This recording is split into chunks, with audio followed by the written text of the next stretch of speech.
corazón. Vamos a preparar nuestro corazón para poder estudiar la palabra del Señor el día de hoy. Estamos en una carta que es un tanto áspera para nuestra carne, pero es necesaria para podernos edificar en ella. Entonces, vamos a ponernos en manos de Dios para tomar este tiempo y empezamos. Señor, te damos gracias, Padre. Gracias por tu fidelidad una vez más. Gracias por un domingo que nos permites reunirnos a escuchar tu palabra, Señor. No pretendemos nada más que solo conocerte más a través de esto. Y, Señor, ayúdame a mí a poder exponer tu palabra de la forma que tú deseas, Señor. Abre los corazones esta mañana y habla a través de este mensaje, Señor, a cada corazón que hoy necesita escuchar más de ti, Señor. Te damos gracias por esto en el nombre de Jesús. Amén. Amén. Y amén. Hermanos, no sé cuántos años tengas de creyente, pero nuestra relación con el Señor es una relación que no es perfecta inmediatamente, pero se va perfeccionando. Y eso es algo que tú y yo necesitamos considerar muy claramente, porque venimos o estamos en una cultura donde de meritocracia le llaman así, ¿no? Donde tú te esfuerzas por algo, consigues algo, ¿verdad? Y en el Evangelio no es así. En el Evangelio hemos estado viendo en Gálatas que no hay ningún esfuerzo humano que tú y yo podamos hacer que nos permita alcanzar la justicia de Dios y el favor de Dios. Y es lo que estamos viendo en Gálatas los últimos domingos. Y hemos visto cómo el orgullo y la soberbia que se vio desde el Edén, desde Adán y Eva, cuando ellos tenían todo, no les faltaba nada, y aún así desearon ser igual a Dios. Esto ha llevado a que muchas personas creen en su capacidad de poder ser algo más de lo que Dios les ha dicho. Así que han construido estructuras religiosas para poder alcanzar por sí mismos la justicia de Dios y la salvación. Y entonces Gálatas se convierte en una carta que corrige esta forma de pensar.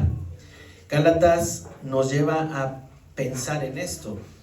Hacer cosas de cristiano no significa que seas cristiano.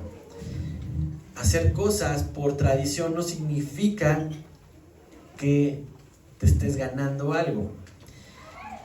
Las malas enseñanzas nos han llevado a ver personas que hacen cosas para aparentar ser alguien. Y en el cristianismo es algo muy común.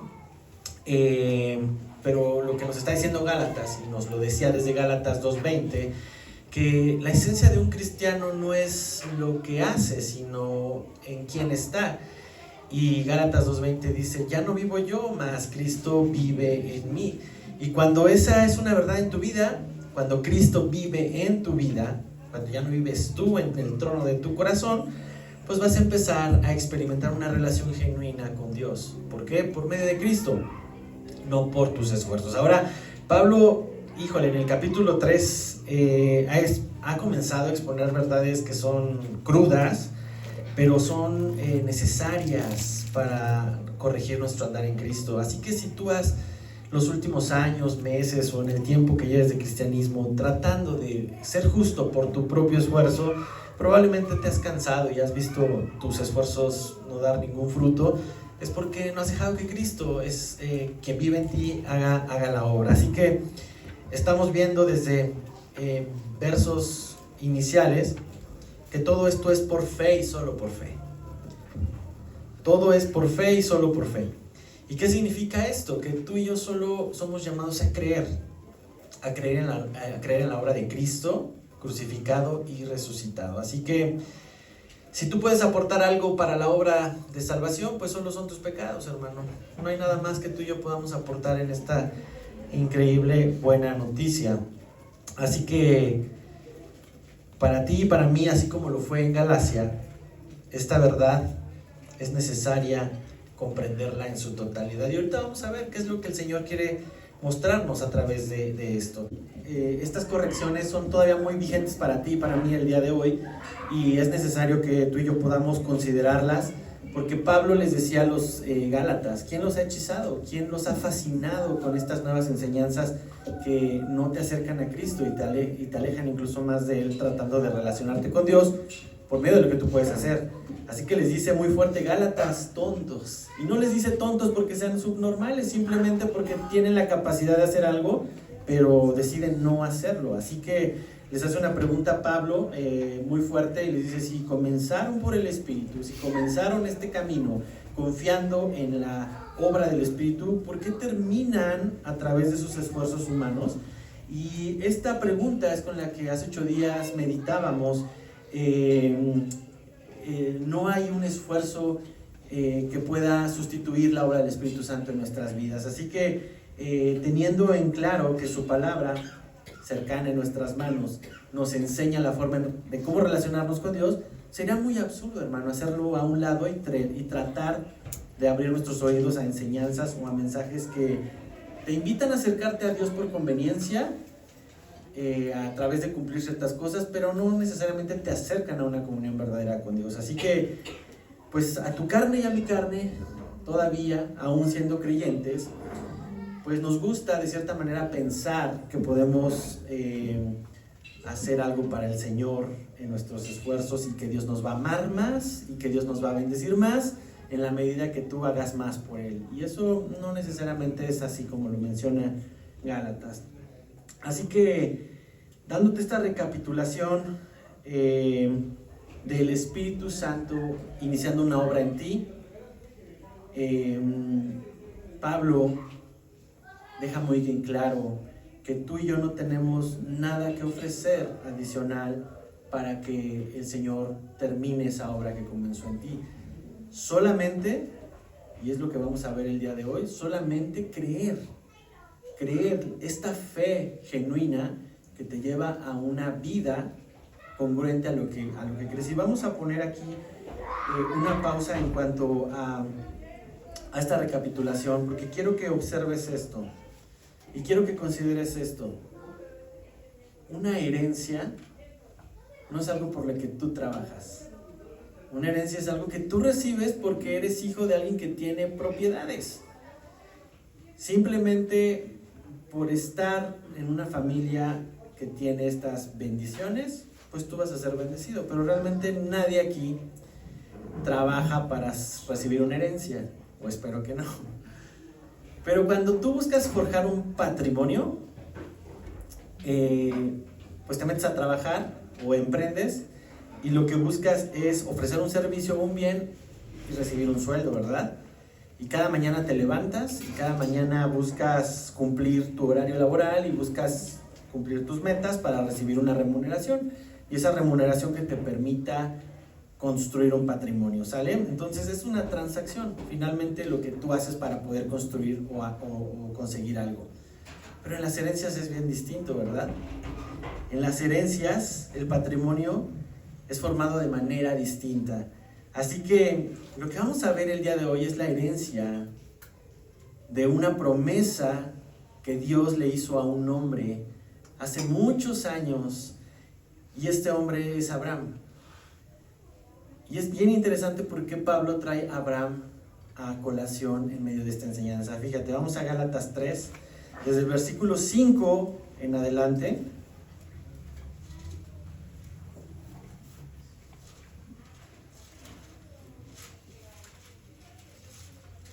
Vamos a leer el día de hoy hasta el 14. Vamos a estar meditando o estacionándonos en unos versículos bastante profundos en cuanto a teología y también en consideración de lo que el Señor nos llama.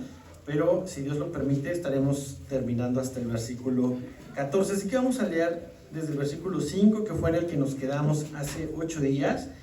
Y dice así: aquel, pues, que os suministra el Espíritu y hace maravillas entre vosotros, está hablando del Padre.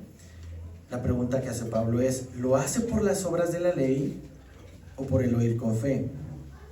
Así Abraham creyó a Dios y le fue contado por justicia. Sabed, por tanto, que los que son de fe, estos son hijos de Abraham. Y la Escritura, previendo que Dios había de justificar por la fe a los gentiles, dio de antemano la buena nueva a Abraham, diciendo: en ti serán benditas todas las naciones. De modo que los de la fe son bendecidos con el creyente Abraham. Porque todos los que dependen de las obras de la ley están bajo maldición, pues escrito está: maldito todo aquel que no permaneciere en todas las cosas escritas en el libro de la ley para hacerlas, y que por la ley ninguno se justifica para con Dios. Es evidente, porque el justo por la fe vivirá. Y la ley no es de fe, sino que dice: el que hiciere estas cosas vivirá por ellas. Cristo nos redimió de la maldición de la ley, hecho por nosotros maldición, porque está escrito: maldito todo aquel que es colgado en un madero, para que en Cristo Jesús la bendición de Abraham alcanzase a los gentiles, es decir, a ti y a mí, a fin de que por la fe recibiéramos la promesa del Espíritu y el Espíritu Santo. Hermano, esta promesa, esta herencia, hoy está disponible para ti y para mí, simplemente al hacer lo mismo que hizo Abraham, que es creer. Y no tienes que esforzarte tú como hijo para poder recibir las bendiciones de tu padre. Simplemente ser hijo, simplemente seguir la voz de tu padre. Y como te ponía el ejemplo de la herencia, esto no es por esfuerzo, sino más bien por la bondad de un padre o unos padres que deciden dar a sus hijos sus bienes. Y por otro lado es la línea sanguínea o el apellido, simplemente el hecho de ser hijo. Y a veces tú y yo tratamos a Dios como jefe y no como padre. ¿Y a qué me refiero con esto?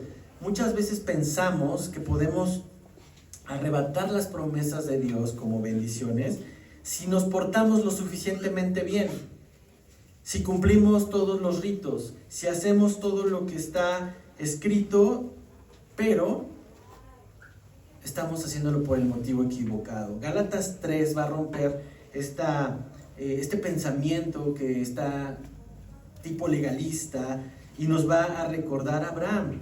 Abraham no compró ninguna promesa. Es más, Abraham no presentó ningún currículum ante el Señor para poder ser elegido como el hombre donde a través de él las naciones serán benditas. Sin embargo, Abraham fue considerado justo por creer. Y el versículo 6 nos dice: así Abraham creyó a Dios. ¿Cómo creyó a Dios? Como dice el versículo 5 antes: por el oír con fe. Al oír las palabras de Dios con fe, a Abraham le fue contado por justicia. Ahí está citando Pablo Génesis 15:6, donde dice: y creyó a Jehová y le fue contado por justicia. ¿Qué fue lo que creyó Abraham a Dios? Los que saben la historia, bueno, tú recordarás un poco de este hombre, donde vivía. ¿De dónde era Abraham? De Ur de los caldeos. Los que a lo mejor no están tan familiarizados con la historia de Abraham, Abraham vivía en la región de Mesopotamia, en una ciudad que se llamaba Ur, lo que hoy es Irak. Entonces, ¿qué te quiere decir eso? Que Abraham pues, era un gentil. O sea, no es como que de Abraham era un israelita no, o sea, Abraham era un gentil. Y para que consideres aún más el contexto de Abraham, Abraham servía a dioses extraños. En Josué 24:2 nos describe esto, la palabra, que Abraham estaba entregado a dioses extraños. A pesar de esta condición de ser un extranjero, de vivir no honrando al Señor, Dios lo eligió para que por medio de él todas las naciones fueran benditas. Entonces, ¿qué te deja ver esto? Que esto fue por gracia. No hubo ningún esfuerzo que Abraham pudo haber hecho para merecer esta bendición. Así que si Abraham no hizo nada para poder ser elegido, tú y yo tampoco podemos hacer nada, hermano. Sin embargo, la Escritura deja bien claro que Abraham le creyó a Dios. Y creerle a Dios lo llevó a actuar. Acompáñame a Génesis 12. No pierdas ahí Gálatas, pero ve un poco cómo la fe de Abraham se mostró en acciones. Génesis 12. Sigue haciendo ruido, ¿verdad? ¿Se escucha afuera? Solo aquí. A lo mejor es una señal ahí que está metiéndose. si no, atrás. Génesis 12, 4 y 5. Vamos a ver la fe de Abraham, qué lo llevó a hacer, porque es interesante y quiero que consideres esto. Abraham no solamente creyó y ya. Génesis 12, 4 y 5. Dice así, lo voy a leer aquí. Y se fue Abraham, como Jehová le dijo, y Lot fue con él. Y era Abraham de edad de 75 años cuando salió de Harán. Gracias. La fe de Abraham lo llevó a responder en consecuencia a lo que el Señor le había pedido, que dejara su tierra, su parentela, y fuera a una nueva tierra que Él le había prometido. Pero la justicia le fue depositada a Abraham cuando su fe fue congruente, su creencia fue congruente. Y quiero darte un contexto adicional para que veas la importancia de esta decisión. Ur de los Caldeos era una ciudad próspera, era una ciudad bastante cómoda, era una ciudad rica. A Abraham no le faltaba nada ahí, tenía todo. Abraham tenía 75 años, dice la Biblia, cuando fue llamado por el Señor y cuando salió de la tierra de Ur. Y con 75 años la probabilidad de que tuviera descendencia, tú dime de cuánto pudo haber sido. De cero. ¿Quién a los 75 años? Digo, sé que vivían más estos hombres en esa época, pero Abraham había pasado 75 años y no había podido tener hijos. Así que dejas tu comodidad, crees en una promesa y esa promesa involucra algo que físicamente es imposible. Pues Abraham pudo haberle dicho, Señor, pues no se te ocurre mejor aquí en Ur darme a la descendencia, ¿por qué me haces ir hacia una tierra que no conozco? Pero Abraham no hizo eso. Abraham simplemente creyó y actuó en consecuencia. Y muchas veces tú y yo, hermano, a veces conocemos, o a veces nosotros mismos decimos, sí, yo ya creo en Dios, yo ya creo en Jesús, pero si tus pasos no son congruentes con lo que dices que crees, pues hay razones para cuestionar realmente si crees en Dios. Porque no es lo mismo creer en Dios que creerle a Dios. Abraham le está creyendo a Dios y esto es una diferencia muy grande. Hay una gran diferencia entre creer en Dios y creerle a Dios, porque dice Santiago 2:19, ¿tú crees en Dios? ¿Tú crees que Dios es uno? Bien haces. También los demonios creen y no solamente se quedan con creerlo, tiemblan, reaccionan a esa verdad. Así que, hermano, es muy diferente cuando alguien te dice, yo creo en Dios, pero su vida no camina hacia eso que cree. Así que Abraham confió en la promesa de Dios y esto le fue contado por justicia. Y esta es una de las expresiones más claras en la Biblia de la verdad de la salvación por gracia. Únicamente por creer a Dios. Tú y yo, hoy en día escuchamos el Evangelio, escuchamos la buena noticia de salvación. Y el confiar en esta buena noticia de salvación hace que vengamos y nos rindamos a Él. Que dejemos Ur de los Caldeos, que dejemos esta comodidad o este mundo que nos llena de placer por decir, yo te creo, Dios, te necesito. Y creo este Evangelio y verdaderamente creo que me lleva a que mis acciones y mi vida sean congruentes con aquello que digo. Contado por justicia, es lo que dice aquí Génesis y también Pablo en Gálatas. La experiencia de Abraham nos dice que Dios le contó como justo debido a su fe. Y debido a lo que Jesús hace en ti y en mí, y nosotros recibimos por fe, es que también somos considerados justos, hermano. La pregunta para ti hoy es, ¿aceptas la verdad de Cristo? ¿Aceptas el Evangelio de verdad? ¿Lo crees verdaderamente?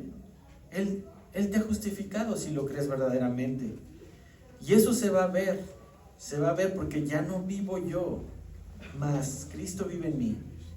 Y al vivir Cristo en mí, entonces lo que Dios ve es a Cristo en mí, y ya no ve mi pecado y mi maldición, sino ve a aquel que fue, que es y que seguirá siendo justo por siempre, a Cristo. Esto es lo que significa ser justificado por la fe, hermano.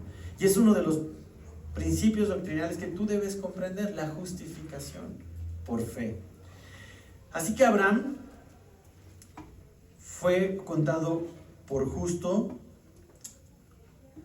creyéndole a Dios. Y seguimos en Gálatas. Versículo 7 nos va contando más acerca de esta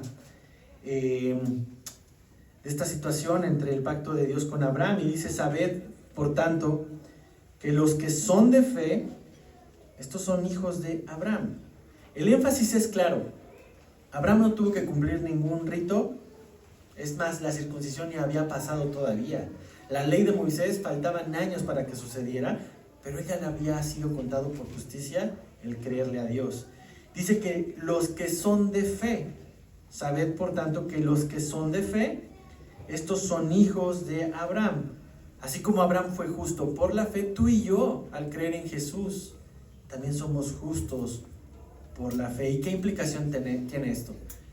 A lo mejor has escuchado ya a muchas personas, a muchos latinos que tratan de ser judaizados, ¿o no? Como que les gusta esa onda del judaísmo y tratan de seguir esto.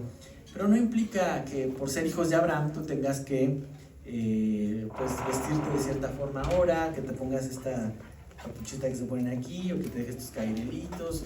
Hermano, es algo más profundo que eso. Eso es superficial. Las promesas que Dios le da a Abraham no fueron únicamente a la simiente física de Abraham, es decir, a los hijos de Isaac y toda la descendencia, sino está hablando de una simiente espiritual. Y quiero que pongas mucha atención en esto, porque al creer en Dios, al creerle a Dios el Evangelio, tú y yo somos contados como hijos de Abraham, y esto es a través de la fe.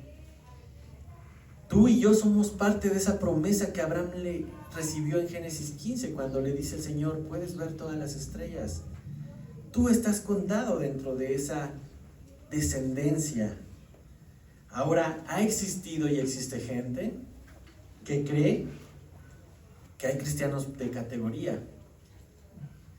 Hay gente que cree que los israelitas son considerados hijos de Abraham y por lo tanto tienen un escalón o un lugar mucho más privilegiado que el resto de los creyentes.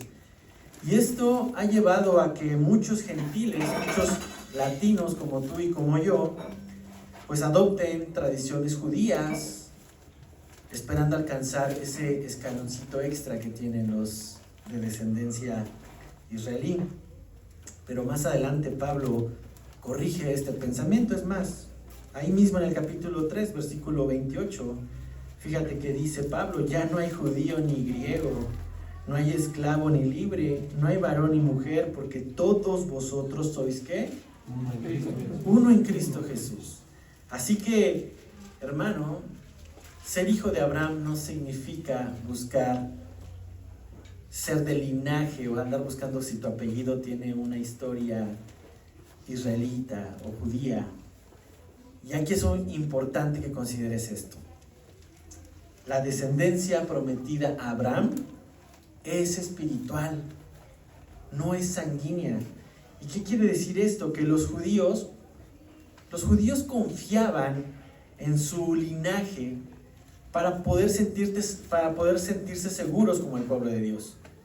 Eso los llenaba de orgullo. La Biblia lo puedes ver en la Biblia, en los evangelios. Es más, Lucas 3:8. Fíjate, acompáñame allá. Ve a ver cómo Juan el Bautista les reprocha esto a aquellos judíos que por sentirse hijos de Abraham sentían que tenían ganado todo. Lucas 3:8 les dice Juan el Bautista: haced pues frutos dignos de arrepentimiento, y no comencéis a decir dentro de vosotros mismos: tenemos a Abraham por padre, porque os digo que Dios puede levantar hijos a Abraham aún de estas piedras. Y aquí hay una verdad muy importante que considerar tú y yo el día de hoy. Y esto principalmente para aquellos que tenemos hijos pequeños y que los traemos a la iglesia desde pequeños, o si tú tienes hijos también que los has llevado a la iglesia desde pequeños. Muchas veces pensamos que porque los papás son cristianos, en automático los hijos también lo son. Estos hombres creían que por haber nacido en Israel, en automático eran el pueblo de Dios. Pero no es así. Juan les está diciendo, necesitan arrepentirse. Den frutos dignos de arrepentimiento. Y no comiences a decir dentro de ti mismo, tenemos de padre a Abraham. Dios no tiene nietos. Dios tiene hijos nada más. Así que la fe y el arrepentimiento es un tema individual. Y mis hijos, hermano, mis hijos no tienen un pase automático por ser hijos de un pastor. Al contrario, ellos tienen un reto aún mayor que el resto de los niños, porque son más vistos con lupa, ¿no? Mira a los hijos del pastor, cómo se portan. Y tengo 3 por si no era suficiente. Pero la realidad, hermano, es que mis hijos necesitan arrepentirse, creer en el Evangelio, venir a Cristo, como tú y como yo y como todos. Todos necesitamos en lo individual venir a Cristo. Así que no debemos confiarnos como padres, que por traerlos desde pequeños a la iglesia, nuestros hijos ya son cristianos. Eso no es así. Ellos necesitan el Evangelio y es peligrosísimo, hermano. Es muy peligroso que los niños crezcan en ambientes cristianos sin ser confrontados con su pecado. Cuando crecen, cuando son adolescentes, cuando son jóvenes, necesitan arrepentirse y tomar su decisión propia. Y hay algunos que dicen, no, yo no quiero, ya crecí, ya no voy a ir a la iglesia. ¿Por qué? Porque nunca escuchó quizás el Evangelio. Así que desde este lado, como un hijo que creció desde los 3 años en la iglesia, te puedo decir que necesitamos ser expuestos a nuestro pecado. No te confíes, hermano, no nos confiemos que porque nuestros hijos vienen a la iglesia son cristianos, necesitan a Cristo también. Pero no solo eso, Juan, capítulo 8, versículo 39, vemos cómo Jesús refuerza esta verdad. Cuando habla con estos judíos y les dice, si realmente son hijos de Abraham, fíjate, Juan 8, 39,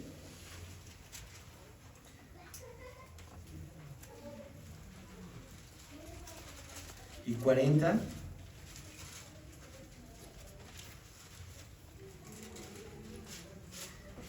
Jesús les dice de esta manera,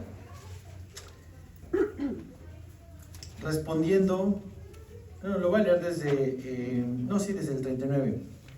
Respondiendo le dijeron, nuestro padre es Abraham. Jesús les dijo, si fueseis hijos de Abraham, las obras de Abraham haríais. Pero ahora procuráis matarme a mí, hombre que os he hablado la verdad, la cual he oído de Dios. No hizo esto Abraham. Si realmente fueran hijos de Abraham, no tratarían de matarme, porque uno de los mandamientos de la ley, ¿cuál era? No matarás. Y lo estaban cumpliendo, no, en su deseo, en su interior querían matar al Hijo de Dios, querían matar a Jesús. Así que tú y yo podemos decir muchas cosas de lo que somos, como estos hombres decían, somos hijos de Abraham. Pero el cristianismo no se trata de lo que decimos que somos, se trata de lo que vivimos. Yo podía decir que era cristiano porque desde los 3 años iba a la iglesia, a los 7 años empecé a tocar la batería, mis papás iban a la iglesia, mi mamá cantaba en el coro, mi papá tenía un grupo de servidores, no faltábamos a la iglesia casi nunca, es más, nos criaron ahí. Pero verdaderamente la pregunta era cómo estaba viviendo personalmente el cristianismo. Porque Jesús no se veía de lunes a sábado en mi vida. El domingo sí se demostraba, pero de lunes a sábado Jesús no era evidente en mi vida. Así que la pregunta para mí y para todos es, ¿qué tan visible es Jesús fuera de la iglesia? ¿En tus relaciones familiares es visible Jesús? ¿En tus relaciones laborales es visible Jesús? ¿En tus acciones privadas, cuando no está nadie, cuando tú estás solo, es visible Jesús? Es más, en tus prioridades es visible Jesús. Porque no se trata, hermano, de una vida perfecta. Esto sí lo hemos visto muchas veces. Porque aún hay lucha con un pecado. Hay lucha entre la carne y el espíritu. Pero sí es evidente cada vez más una congruente vida que camina conforme a lo que cree. Y eso va impactando tus decisiones y tus pasos.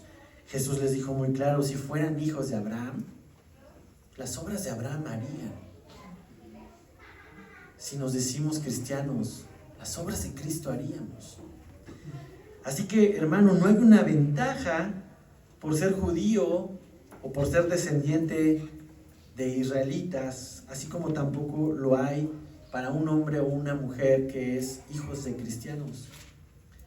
La fe y el arrepentimiento es necesario para todos, para estos judíos, para nosotros también. Así que el asunto es un asunto personal. Y bueno, nada más para poder rematar esta parte de la descendencia de Abraham. Lamentablemente existe una corriente de cristianos que han tomado mal esta verdad, esta gloriosa verdad de la descendencia espiritual de Abraham, y lo han llevado a un extremo donde han desarrollado algo que se llama la teología del reemplazo, que quiere decir que Dios ha terminado con el pueblo de Israel, que lo ha descartado como nación, como su pueblo santo, y que ahora simplemente es un grupo étnico ya más, y que la iglesia ahora hereda todas las promesas hechas a Israel. Bueno, el Señor no es un hombre para que mienta, ni es un hijo de hombre para que se arrepienta. Eso es un mal entendimiento.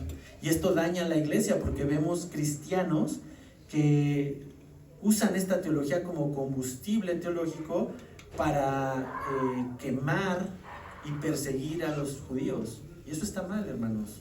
No somos llamados nosotros a juzgarlos. Dios no tiene planes B. El plan que Él tiene con su pueblo está escrito en la Biblia, y Él es sabio y soberano, y eligió que a través de la descendencia de Abraham naciera el Mesías, e incluso el rechazo al Mesías estaba profetizado, hermano. Así que nada está fuera del control de Dios. Solamente lo pongo ahí al margen, porque si hay personas que llegan y empiezan a perseguir y atacar a esta descendencia de Abraham, de linaje sanguíneo, pues también está actuando mal, hermano. Y regresando al tema principal, versículo 8 de Gálatas. Digo, de esto hay mucho que se pueden hacer estudios completos, pero no es el tema principal que estamos viendo. Estamos hablando aquí de la justificación de Abraham por creerle a Dios.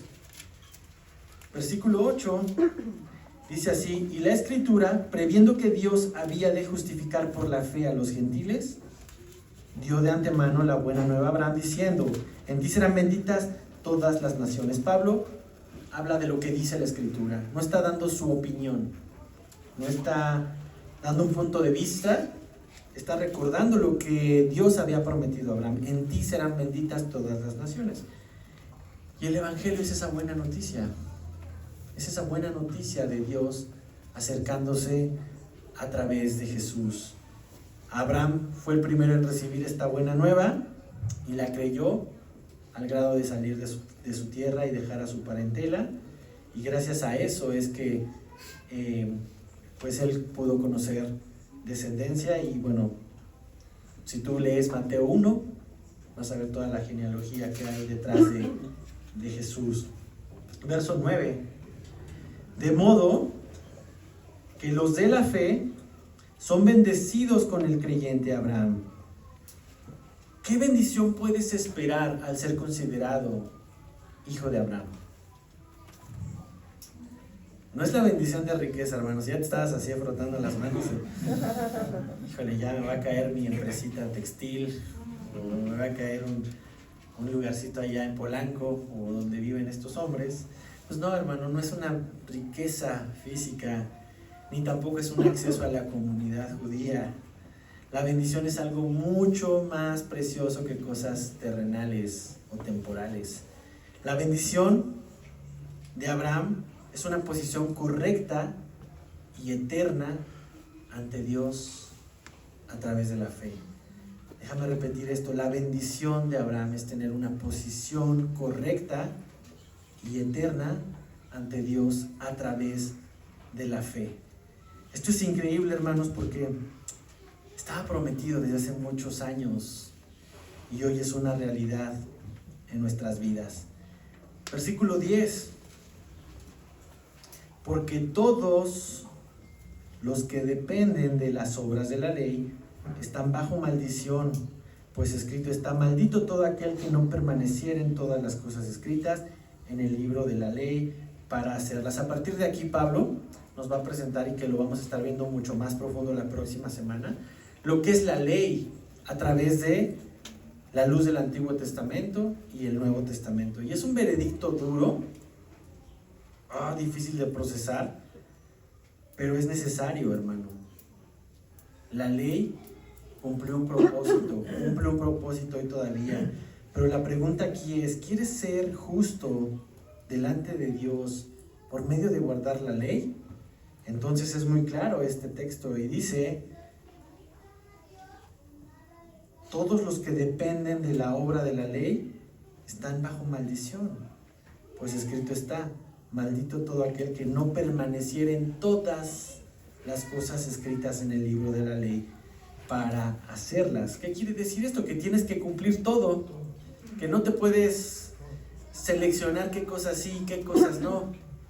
Está bajo maldición porque dice la palabra: maldito todo aquel que no permaneciera en todas las cosas escritas en la ley. Eso está en Deuteronomio 27-26. No vamos a estar allá por tiempo, pero si tú puedes leer Deuteronomio 27 y 28, vas a encontrar todas estas referencias.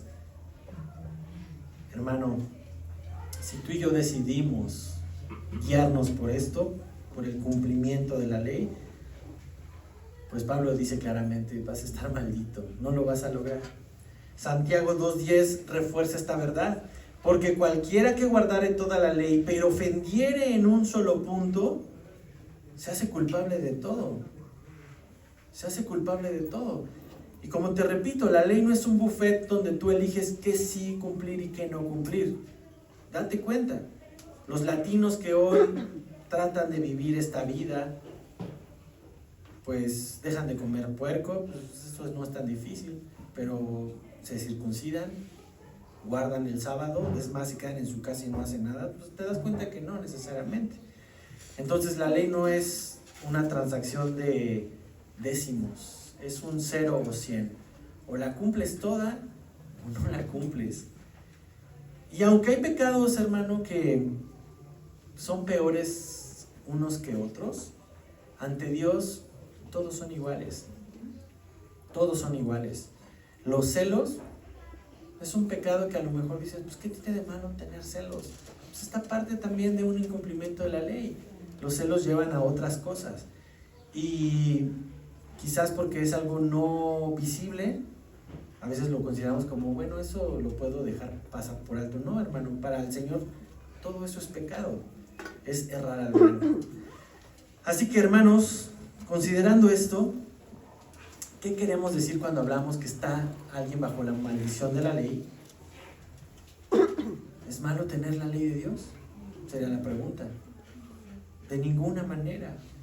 De ninguna manera. La ley cumplió un propósito y cumple un propósito. Lo vamos a ver dentro de 8 días, pero dice que es considerada como un ayo, como un maestro, como un pedagogo, como alguien que te enseña.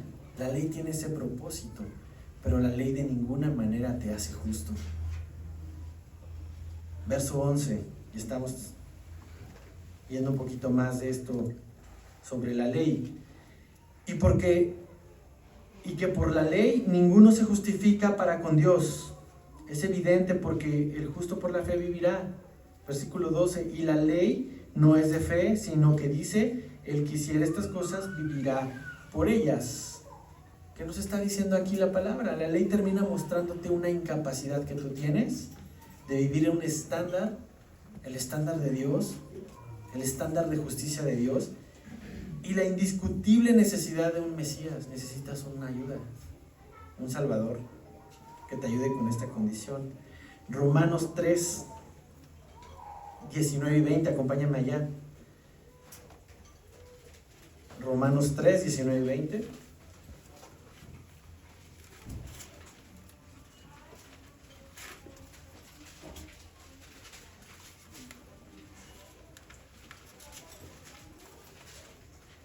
Dice así: pero sabemos que todo lo que la ley dice, lo dice a los que están bajo la ley, para que toda boca se cierre y todo el mundo quede bajo el juicio de Dios. Ya que por las obras de la ley ningún ser humano será justificado delante de él, porque por medio de la ley es el conocimiento del pecado. La ley cumple una función: mostrarte las condiciones de tu carne, de tu vida, que ofenden a Dios. Ese es el propósito de la ley. Así que si la ley nos muestra nuestra incapacidad y nos revela nuestro pecado, ¿qué esperanza tenemos? Y velo de esta manera: una propiedad privada. ¿Has visto esos letreros, no? Que hay terrenos que dicen prohibido pasar, propiedad privada. Bueno, si ese letrero no existiera y tú pasas, pues tú no estás cometiendo ninguna infracción, porque no hay nadie que te advierta que ese terreno es una propiedad privada. Pero cuando alguien pone ese letrero en su propiedad y tú lo ignoras y te pasas, entonces ya eres un infractor de una propiedad privada. Ese letrero es lo que hace la ley: mostrar que estás infringiendo a través del pecado la ley de Dios, la naturaleza de Dios, y ese es el objetivo. Así que si la ley tiene esa capacidad de mostrarnos nuestro pecado, ¿qué esperanza tenemos? ¿Qué esperanza tenemos? Habacuc 2:4 dice: he aquí que aquel cuya alma no es recta se enorgullece, mas el justo por su fe vivirá. Todo aquel que por orgullo confía en sí mismo, su vida está torcida, es lo que nos está diciendo aquí Habacuc. Pero el justo, por creerle a Dios, puede vivir. Versículo 12. Sigue Pablo hablando de la ley y dice: y la ley no es de fe, sino que dice: el que hiciere estas cosas vivirá por ellas. La ley y la fe no son algo que se puedan mezclar. Los que son de la fe no son de la ley. El que hiciere estas cosas vivirá por ellas. Y está citando a Levítico. Hermano, es muy fácil consolarnos en buenas acciones. Todos tenemos buenas intenciones, pero si queremos encontrar un lugar ante Dios por intenciones, por tratar de cumplir las obras de la ley, nunca van a ser suficientes. Un buen esfuerzo no es suficiente, solo el desempeño real servirá. Y hasta aquí Pablo parece que nos ha quitado toda esperanza y todo ánimo, ¿no? Porque nos está dando un mensaje duro. Si vas por la ley, a menos que la cumplas toda, podrás ser justificado. Si no, estás maldito. No, hombre, pues qué mensaje tan alentador, Pablo, nos acabas de dar, ¿no? Pero Pablo va a comenzar a contrastar esta mala noticia con una muy buena noticia. Versículo 13 y 14, y con esto vamos a cerrar. Fíjate que les dice: Cristo nos redimió. Cristo nos redimió de la maldición de la ley, hecho por nosotros maldición, porque está escrito: maldito todo aquel que es colgado en un madero, para que en Cristo Jesús la bendición de Abraham alcanzase a los gentiles, a fin de que por la fe recibiésemos la promesa del Espíritu. Nos redimió. Tiene la idea de volver a comprar, tiene la idea de comprar algo. Es lo que hizo Jesús con tu vida y con mi vida. Nuestros mejores intentos no nos iban a rescatar de la condición en la que estábamos. Necesitábamos a un Salvador, a un Redentor. La palabra redención tiene mucho que ver con las prácticas de guerra que había en estos siglos, donde después de las guerras, los prisioneros capturados Si eran pues gente regular, pues los mandaban de esclavos. Pero si era gente que tenía capacidades, tenía algún oficio, etcétera, pedían un rescate. Pedían un rescate para que los liberaran y pudieran regresar a sus poblaciones. Y esto era el cautiverio que había después de las guerras. Bueno, pues la palabra redención involucra esta condición de pagar por alguien. Y dice aquí que Cristo Jesús nos redimió, pagó por nosotros para librarnos de la maldición de la ley. Por nosotros se hizo pecado. Segunda de Corintios 5:21 dice, al que no conoció pecado, por nosotros se hizo pecado. ¿Te das cuenta? Para que nosotros fuésemos hechos justicia de Dios en Él. Esto es increíble. Jesús se volvió maldición por nosotros, siendo colgado en una cruz. Y esto es el Evangelio, hermano. Ese lugar que te correspondía a ti, que me correspondía a mí, lo tomó Él. Se hizo maldito, se hizo pecado. Así que gracias a este sacrificio de Cristo, la bendición de Abraham hoy está disponible para ti, hermano. Abraham creyó y le fue contado por justicia. Tú puedes creer en Cristo y te va a ser contado por justicia. Y no solo eso, nos dice que también recibimos la promesa del Espíritu Santo, a fin de que por la fe recibas la promesa del Espíritu. Todo esto es a través de fe, hermano. Y quiero terminar este mensaje con esta pregunta para tu vida. ¿En qué descansa tu salvación? ¿En qué está descansando hoy tu salvación? ¿En tu mejor esfuerzo? ¿En tratar de cumplir una serie de reglas que tú mismo te has preestablecido, que a lo mejor las has tomado de la Biblia para decir que eres salvo? ¿En qué está descansando nuestra seguridad de salvación? ¿En el decir, como lo decían los judíos, somos hijos de Abraham? ¿O en el creer? En el creer, hermano. Hay una vieja historia de dos predicadores que estaban en un bote de remos, debatiendo si la salvación era por gracia o la salvación era por obras, o por fe y por obras. Y el barquero los escuchó, y al ver que no lograban llegar a un acuerdo, uno de ellos le dijo al barquero: ya oíste nuestra conversación, ¿tú qué opinas de esto? ¿Cómo es la salvación? ¿Por obras o por fe? Y el barquero les dice: bueno, he pensado así, y si yo tengo dos remos, a uno de ellos les llamaré fe y a otro le llamaré obras. Si solamente tiro de un remo, del remo de la fe, pues voy a empezar a dar vueltas sin llegar a ningún lado. Por otro lado, si tomo el remo de las obras, va a suceder lo mismo. Pero si tiro de los dos remos al mismo tiempo, puedo cruzar el río. Y hay gente que dice que esta ilustración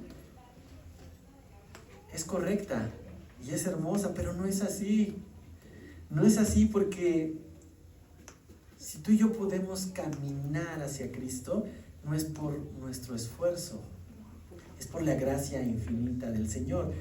Y así como aquella oveja perdida, esa oveja que se extravió, fue encontrada por el pastor cuando no tenía ninguna esperanza, y el Salvador la recoge y la lleva a casa. Tú y yo no tenemos más que confiar en la obra que Jesús hace para venir y rescatarnos también. Por tu cuenta y por mi cuenta, no vamos a encontrar ningún camino. Dios ya proveyó un camino, que es Cristo. Él es el camino, Él es la verdad y Él es la vida. Así que si tú dudas hoy de tu salvación, si tú dices: si el día de hoy muero, ¿a dónde voy? No he sido lo suficientemente bueno, he estado haciendo esto, lo otro, o he dejado de hacer esto, lo otro, y tu salvación está en juego en tu mente. Pon toda tu confianza en Él. Ese es el llamado que el Espíritu está haciendo hoy a tu vida. Pon toda tu confianza en Él y ten la seguridad que todo aquel que en Él cree no se pierde, mas tiene vida eterna. ¿Cuántos pueden decir amén a esta verdad? Vamos a pedirle al Señor que nos ayude a confiar en esta verdad. Señor, te damos gracias, Padre, porque pudimos ver hoy que no hay ningún esfuerzo de hombre que pueda pagar por tu justicia, Señor. Tú contaste a Abraham como justo, no por las cosas que él hizo, no por las cosas que hacía en Ur, no por las cosas que él pudo haber obtenido, sino por tu mera gracia, Señor. Por pura gracia tú lo elegiste para poder sacarlo de su parentela y llevarlo a una tierra nueva. Y él te creyó, Señor, y esa fe le fue contada por justicia. Sí, Padre, hoy acabamos de ver cómo nuestra fe nos justifica también, Señor. No permitas, Padre, que el enemigo venga y siembre dudas de nuestra salvación, Señor, trayendo estándares que no estamos capaces de cumplir. Sabemos, Padre, que humanamente no podemos cumplir toda tu palabra. Sabemos que estamos lejos porque nuestro pecado aún es un cuerpo de pecado, está en lucha con nuestro espíritu. Pero lo que sí sabemos, Señor, es que al creerte a ti, tu Espíritu Santo está en nosotros, haciendo una obra de transformación en nosotros, Señor, que nos acerca más a ti. Padre, yo te pido en el nombre de Jesús que si alguien aquí ha escuchado esto por mucho tiempo y ha cerrado sus oídos, Señor, que venga la fe, Padre. La fe es un don tuyo. Abre su corazón y abre su entendimiento para aceptarte, Señor, y que Él pueda caminar contigo eternamente. Gracias por quienes hemos escuchado este evangelio desde hace tiempo y hoy caminamos en él. Y perdónanos, Señor, si en algún momento de nuestra vida hemos tratado de obtener tu favor a través de un esfuerzo. Es completamente humano, Señor, tratar de conseguir algo obligándonos a hacer cosas que tú sabes que no podemos hacer. Así que perdónanos si hemos estado haciendo cosas forzándonos y no porque tú nos lo estás dando como un fruto, Señor. Gracias por tu palabra y gracias por permitirnos estudiarla un domingo más. En el nombre de Jesús ponemos esto en tus manos. Amén. Amén.